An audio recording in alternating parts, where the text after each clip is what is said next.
অতীতের যে কোনো সময়ের চেয়ে বাংলাদেশ এখন বেশি শক্তিশালী, উদ্যমী এবং সৃজনশীল বলে মন্তব্য করেছেন অন্তর্বর্তী সরকারের প্রধান উপদেষ্টা অধ্যাপক ডক্টর মোহাম্মদ ইউনূস।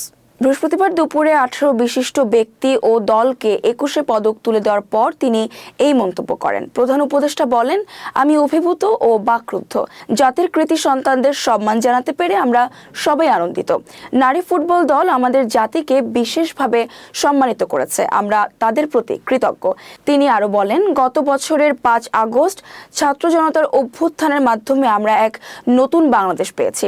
এর মাধ্যমে আমরা নতুন বাংলাদেশ গঠনের সুযোগ পেয়েছি। ডক্টর ইউনূস বলেন, 21 ফেব্রুয়ারি আত্মপরিচয়ের অভিলাষী স্মারক।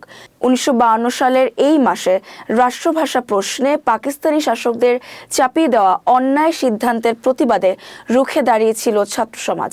ঢাকার রাজপথে বুকের তাজা রক্ত ঢেলে বাংলা ভাষাকে রাষ্ট্রভাষা হিসেবে প্রতিষ্ঠিত করেছিল।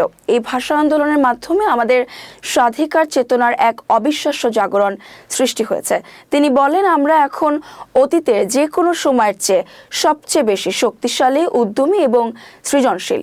আমাদের তরুণ প্রজন্মের স্বপ্ন অতীতের যে কোনো প্রজন্মের থেকে দুঃসাহসী।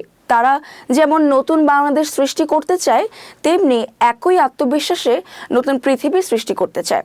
অন্তর্বর্তী সরকারের প্রধান উপদেষ্টা আরও বলেন, ঘুণে ধরা আত্মবিনাশী সভ্যতার বন্ধনমুক্ত হয়ে তরুণরা নতুন সভ্যতা গড়তে চায়। সেই সভ্যতার মূল লক্ষ্য হবে পৃথিবীর সব সম্পদের ওপর প্রতিটি মানুষের সমান অধিকার নিশ্চিত করা, মানুষের স্বপ্ন দেখা এবং স্বপ্ন বাস্তবায়নের সব সুযোগ নিশ্চিত করা। এছাড়া মানুষের জীবনযাত্রাকে এমনভাবে গড়ে তোলা যাতে করে পৃথিবীর অস্তিত্ব কোনোভাবেই বিঘ্নিত না হয়।